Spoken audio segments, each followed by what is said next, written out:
Ako, totoo ba na binayaran mo si Andrew E. ng ganito? Nako!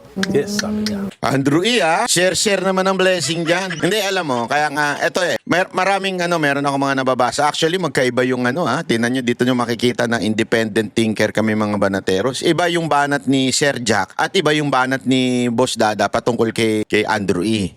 Alam mo, si Boss Dada, syempre, coming from a vlogger, coming from a political person. Hindi kasi sa entertainer di ba? Kami ni Sir Jack, entertainer kami. So alam namin yung puso ng tao, wala naman silang pakialam. Alam mo, kaya nga, ito ang pinagkaiba Ang Mocha Girls noon, nung panahon ni Pangulong Duterte, walang bayad. Pero siguro yung mga local band, malamang may bayad yun. And I cannot blame them. It's their job. That's why I cannot blame Andrew E. It's his job. Ano ibig sabihin nun? Tinrabaho lang niya si Marcos. In a way, hindi ko sinabi scammer si Andrew E. In a way, binudol din niya. Kasi para bagang ikakampanya kita, pero bayaran mo ko.